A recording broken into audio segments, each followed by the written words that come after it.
Hi everyone, welcome to your favorite learning channel. Today we will do the next chapter within Algebra called Indices. This is a very interesting chapter with respect to the mathematical calculations we do in a lot of our normal daily life as well. So I hope you like it. So these are the topics that we are going to cover, the subtopics we are going to cover within the chapter called Indices. So the first topic we'll talk about would be the basic laws of the indices. Then we'll learn about the fractional and negative indices. We will then break it into scientific notations. So how do we put in notations that are used in scientific calculators and scientific purposes. And then we will get into advanced indices. So we'll start with the basics of indices. The basics. It is very commonly used common use of how do we utilize some of these notations. So let's say if you have 10 times 10 times 10. So these are same numbers which are multiplied with each other. Right? Now you would recall if you have three numbers, let's say, that are added with each other, you can call them 3 times 10, right? 10 plus 10 plus 10 is 30, which is 3 times 10. So if you have to write it in terms of 10, it is 3 times 10. And how do you get this 3? You count the occurrence, right? And in similar manner, when you count the occurrence of these numbers that are multiplied with each other, you write them this way: 10 to the power 3. Right? Now 10 to the power 3 means this is 10 is multiplied 3 times. This is called the base, and this is called the index. Base and index, right? And this is basically the way we represent numbers that have indices is nothing but a plural of index. So we are using indices or index to notify the usage of certain numbers. Now let's look at something else. So if we have 5 times 5 times 5 times 5 times 5, right? What is this? Now if you count them, you get the count as 1, 2, 3, 4, 5, which the index is 5, and what is the base? Is the 5 itself. So that's how it will be represented.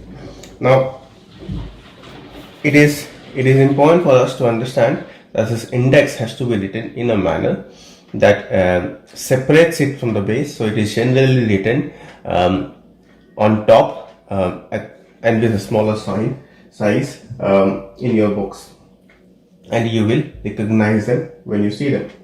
Right? Now continuing with the basics that we have already learned.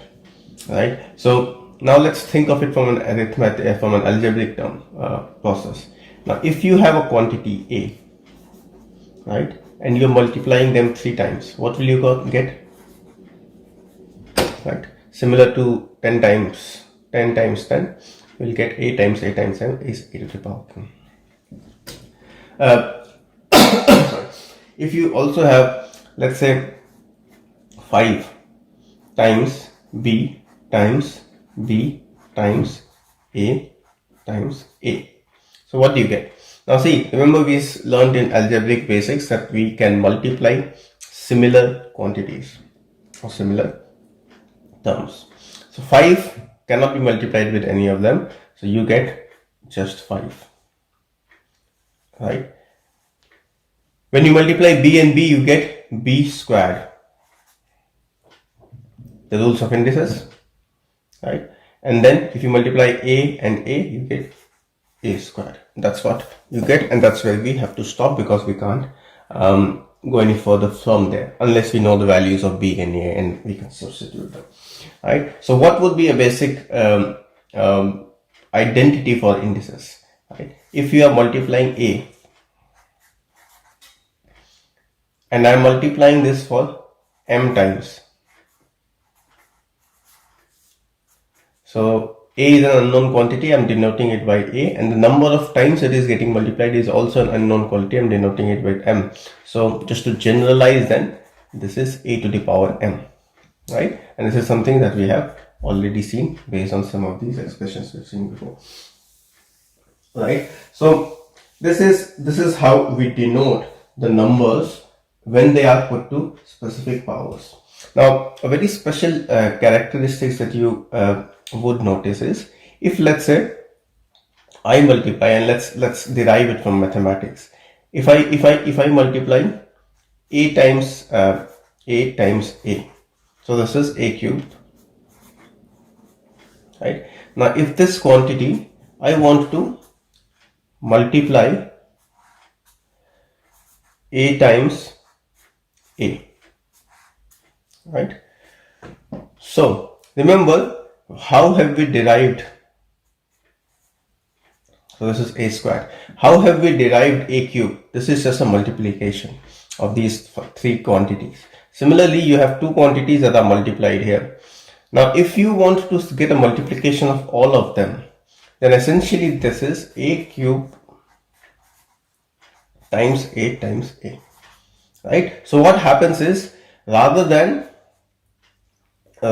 multiply this, you could do this as a cube times a squared. Now remember, this is an important characteristic. When you are multiplying two indices or numbers that are denoted in this form, same base, but you have two different numbers, this will be an addition, and you can see it here. You will have to do a times 5, and this is not 6. Remember, this is not 3 times 2. This is the same base and the indices. When you multiply two numbers with same base, the indices get added, and you can see why, right? And if you wanted to just do a valuation of this, you'll get a to the power 5. Remember, this is the number of times you have a, this is the number of times you have a. So a cube says I have 3 times a, and a square says I have 2 times a. When they come together and they get multiplied, they together have 5 times a, right? And that's why you present a to the power 5. Now that brings us to another basic identity of indices. So the first rule we need to know is this.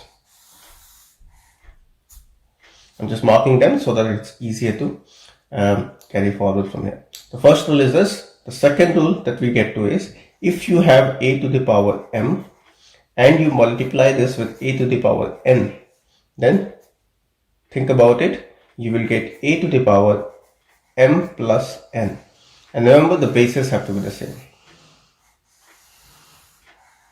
This doesn't work if the bases are different. So if the base is like a to the power m and we are multiplying it with b to the power n, then it remains as it is. It remains that way. It remains a to the power m times b to the power n.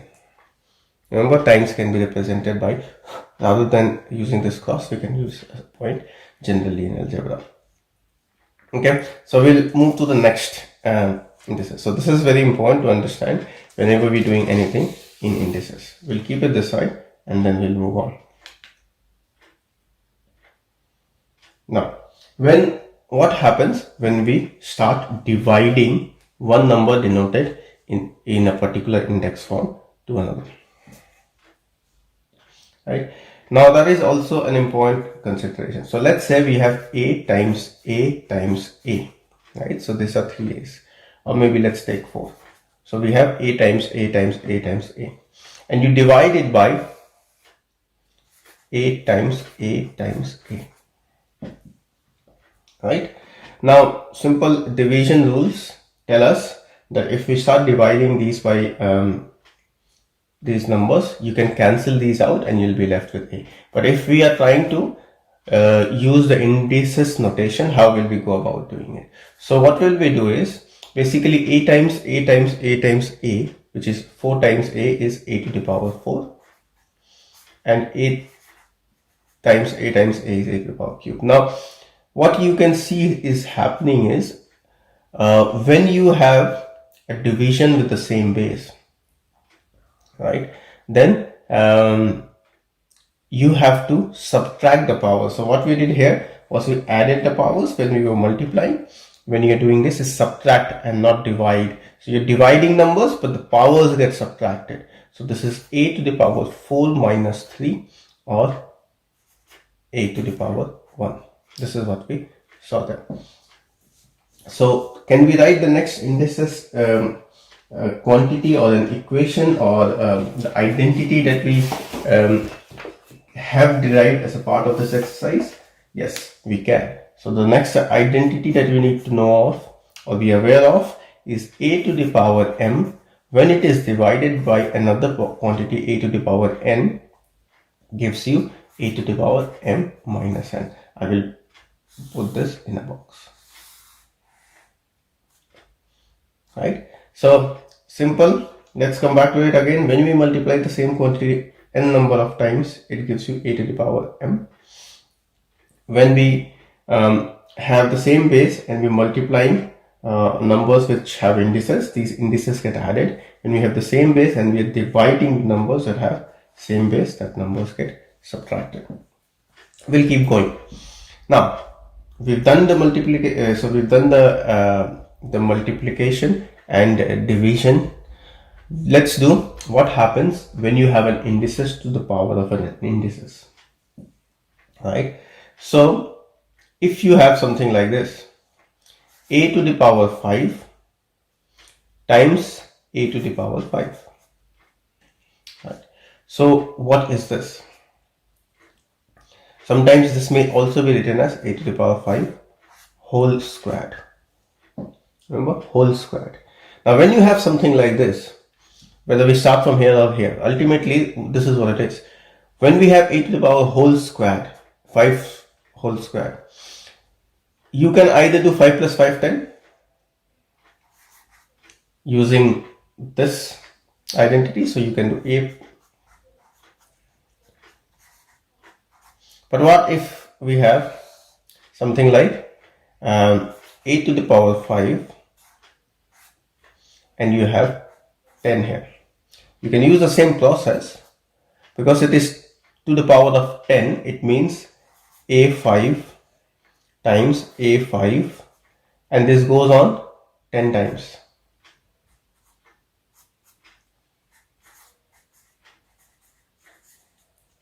Right? And this gets 5 plus 5 plus, and the indices notation using this rule is goes on 10 times. Now we all know what the sum of the 5 if you take 10 times will be a to the power 50. But a simpler way of doing it would be if we take the product of this itself. So when we have, and that gives us the next identity, when we have a to the power m and you have a whole squared or a whole to the power n.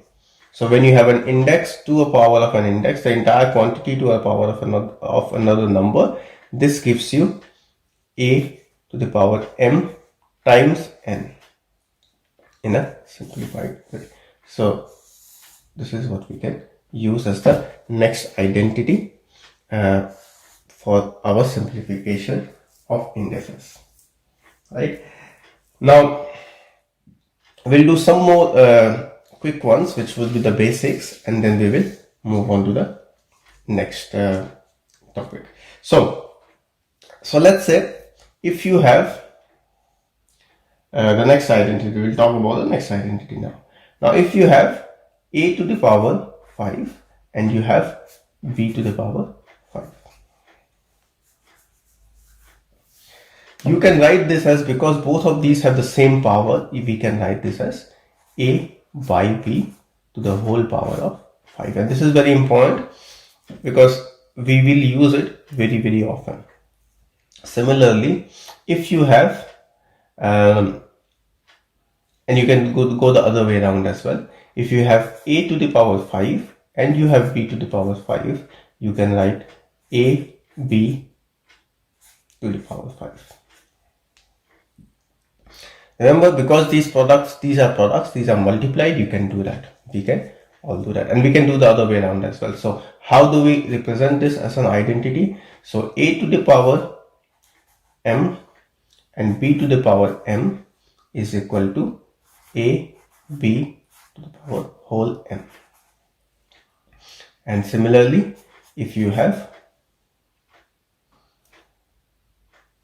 a to the power m divided by b to the power m, you get a divided by b, which gets into the bracket. Remember, the powers have to be same for you to be able to do this. Okay, and then a very basic and a very important identity we want to know, and I'll write it here first, and then we'll look at how you can prove it. Anything to the power 0 is equal to 1. And this is one of the most central identities within indices, that anything to the power 0 is 1. How do we know that? Or how can we prove that? Or how can we derive that something to the power of 0 is 1? Remember, anything to the power of 0 is 1. Essentially, what we are saying is we are raising this number to the power of 0. So how many times we are multiplying them? Essentially we're multiplying them 0 times, so you don't have the existence of this itself. Now this can be used using a number of things. So let's say we have a to the power 5 divided by a to the power 5, right? Now if we are using this identity, what will we get? We will get a value saying a to the power 5 minus 5, right? And this is a to the power 0, which we know should be 1 because you can cancel them as and having the same quantity and proving it to be 1. This is very important. So essentially what you would go it is, let's say if I tell us what is the value of 2020, right, to the power 0, this will be anything raised to the power of 0 has to be 1. So if I tell 235 by 967 times 346 by 787, and I'm just making numbers up here, right, and everything to the power of 0, this will be 1. Doesn't matter whether the power whatever is the expression is irrelevant if you have the whole thing to the power of 0. And even if it is negative to start with, you will still have 0.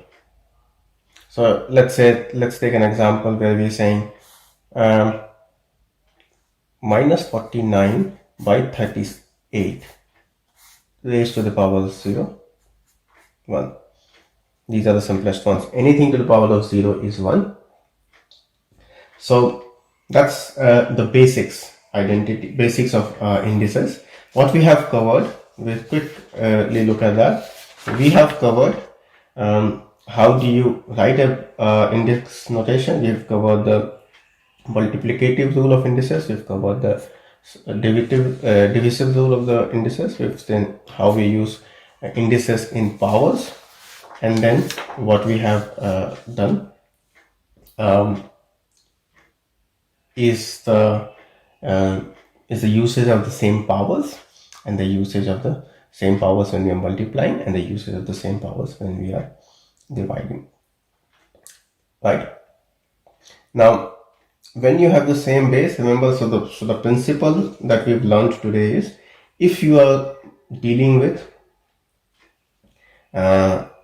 two quantities that have the same base, then you can add them if they are multiplied, you can subtract them if they have to be divided, and if there is one quantity that has the same powers, we can bring them together for simplification purposes.